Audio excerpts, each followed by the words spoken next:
Hello' বন্ধুসকল আপোনালোক সকলোকে ষ্টাডি চেণ্টাৰ 1 ইউটিউব চেনেললৈ স্বাগতম জনাইছোঁ। আজি মই আপোনালোকৰ বাবে লৈ আহিছোঁ এটা অতি গুৰুত্বপূৰ্ণ খবৰ যে যোৱা কেইদিনমান আগতে অসম চৰকাৰৰ স্বাস্থ্য বিভাগৰ তৰফৰ পৰা 2047টা গ্ৰেড 3 গ্ৰেড 4 পদ মুকলি কৰিছে। সেই পদসমূহ কোনটো পোষ্টত কিমান চাকৰি আছে, তাৰপিছত কোন পোষ্টৰ কাৰণে কি কোৱালিফিকেশ্যন লাগিব, গোটেইখিনি তথ্য মই আজি আপোনালোকৰ লগত আলোচনা কৰিম আৰু ইয়াৰ কাৰণে কেনেকৈ আবেদন কৰিব, আবেদনৰ আৰম্ভণি কেতিয়া হ'ব আৰু আবেদনৰ অন্তিমটো দিন কেতিয়া, গোটেইখিনি মই আজি আপোনালোকৰ লগত আলোচনা কৰিম। তো পলম নকৰি ভিডিঅ'টো আৰম্ভ কৰোঁ।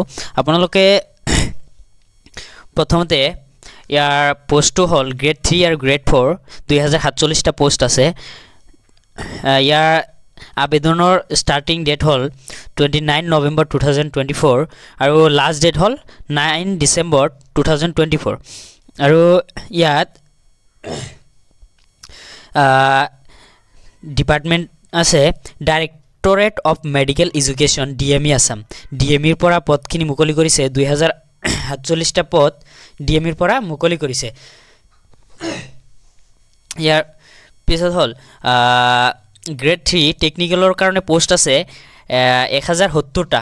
টেকনিকেলৰ কাৰণে পোষ্ট আছে 1070টা আৰু ইয়াত যিখিনি কোৱালিফিকেশ্যন লাগিব সেইখিনি অফিচিয়েল নটিফিকেশ্যনত গোটেইখিনি দিয়া আছে। সেইখিনি তথ্য মই আপোনালোকক দিম। অফিচিয়েল নটিফিকেশ্যনত ভালকৈ দিয়া আছে। আৰু ইয়াৰ পিছত গ্ৰেড 3 নন টেকনিকেলৰ কাৰণে আছে 320টা পোষ্ট। ইয়াৰ কাৰণে কোনটো পোষ্টৰ কাৰণে কি কোৱালিফিকেশ্যন লাগিব গোটেইখিনি তথ্য দিয়া আছে অফিচিয়েল নটিফিকেশ্যনত। আপোনালোকে এবাৰ তাত গৈ চাই ল'ব। মই অফিচিয়েল ৱেবছাইটৰ লিংকটো ডিছক্ৰিপশ্যন বক্সত দি দিম। আৰু গ্ৰেড 4ৰ বাবে আছে 657টা পোষ্ট আৰু ইয়াৰ বাবে কোৱালিফিকেশ্যন লাগিব 8 পাছ আৰু মেক্সিমাম কোৱালিফিকেশ্যন হ'ব হায়াৰ ছেকেণ্ডেৰী পাছ। এইখিনি যোগ্যতা থাকিলে আপোনালোকে এইখিনি পোষ্টত এপ্লাই কৰিব পাৰিব।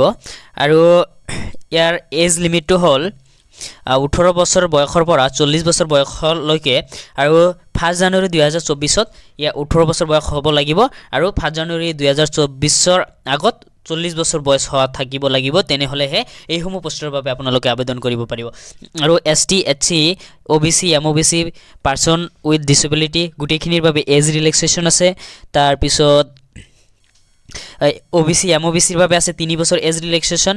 ST SCৰ বাবে আছে 5 বছৰ। পাৰ্চন উইথ ডিচেবিলিটিৰ কাৰণে আছে 10 বছৰ এজ ৰিলেক্সেশ্যন। আৰু এইখিনি আবেদন কৰিবলৈ আপোনালোকে ইণ্ডিয়ান চিটিজেন হ'ব লাগিব আৰু অসমৰ এমপ্লয়মেণ্ট এক্সচেঞ্জত ৰেজিষ্টাৰ্ড থাকিব লাগিব। আপোনালোকৰ এমপ্লয়মেণ্ট এক্সচেঞ্জ ৰেজিষ্ট্ৰেশ্যন কাৰ্ডটো অসমৰ হ'ব লাগিব। তেনেহ'লেহে আপোনালোকে এইটো পোষ্টৰ বাবে আবেদন কৰিব পাৰিব। আৰু ইয়াৰ কোনো ধৰণৰ এপ্লিকেশ্যন ফি নালাগে। ইয়াত কোনো ধৰণৰ এপ্লিকেশ্যন ফি নাই। আপোনালোকে মন কৰিব। ইয়াৰ পিছত ইয়াত কেনেকৈ এপ্লাই কৰিব। এপ্লাই কৰাৰ কাৰণে আপোনালোকে ফাৰ্ষ্ট অফিচিয়েল ৱেবছাইটত যাব। তাৰপিছত ইয়াত অনলাইন ফৰ্মত গৈ ৰেজিষ্ট্ৰেশ্যন কৰি ল'ব। তাৰপিছত আপোনালোকে অনলাইন ৰেজিষ্ট্ৰেশ্যনখন কৰাৰ পিছত অনলাইন এপ্লিকেশ্যন ফৰ্মখন ফিল আপ কৰিব। তাৰপিছত এডুকেশ্যনেল ডিটেইলছখিনি আপলোড কৰিব। তাৰপিছত ফৰ্মখন ছাবমিট কৰি প্ৰিণ্ট আউট ওলাই ল'ব। এইখিনি কৰাৰ পিছত আপোনালোকে আবেদনখন সম্পূৰ্ণ হ'ব। তাৰপিছত আছে এই আবেদন কৰোঁতে আপোনালোকৰ ফটো ছিগনেচাৰৰ চাইজটো কেনেকৈ লাগিব। ফটো চাইজ লাগিব মিনিমাম ফাইল চাইজ 50 KB আৰু ফৰ্মেট থাকিব লাগিব JPG বা JPEG ফৰ্মেটত থাকিব লাগিব। আৰু ইয়াৰ হাইট হ'ব লাগিব 250 পৰা 320 পিক্সেলৰ ভিতৰত আৰু ৱেইট হ'ব লাগিব 150 পৰা 220 পিক্সেল।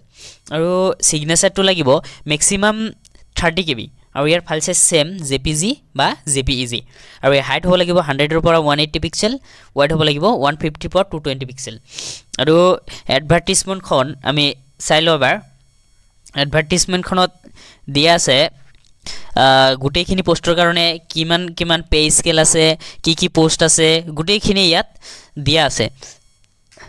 আপোনালোকে ডিছক্ৰিপশ্যন বক্সতো মই এডভাৰ্টিজমেণ্টখন দি দিম আৰু আপোনালোকে অফিচিয়েল নটিফিকেশ্যনৰ লিংকো দি দিম, তাত গৈ আপোনালোকে গোটেইখিনি তথ্য চাই ল'ব। ইয়াত গ্ৰেড 3 টেকনিকেলৰ কাৰণে 14,000ৰ পৰা 70,000লৈকে পে স্কেল আছে, আৰু গ্ৰেড পে 6,200 আছে, 6,200 আছে, 5,600 আছে, এনেকৈ গ্ৰেড পেখিনি দিয়া আছে। গোটেইখিনি তথ্য ইয়াত দিয়া আছে। আপোনালোকে অফিচিয়েল ৱেবছাইটৰ লিংক মই দি দিম, তাত গৈ এবাৰ চাই ল'ব। যদি ভিডিঅ'টো আপোনালোকৰ ভাল লাগি থাকে অনুগ্ৰহ কৰি চেনেলটো ছাবস্ক্ৰাইব কৰি দিব, আৰু ভিডিঅ'টোত লাইক কমেণ্ট আৰু শ্বেয়াৰ কৰি দিব, আপোনালোক যাতে আপোনালোকৰ সকলো বন্ধু বান্ধৱী তথা আত্মীয় স্বজন সকলোৱে এই ভিডিঅ'টো পায় আৰু এই পদকেইটাৰ বাবে আবেদন কৰিব পাৰে। ধন্যবাদ।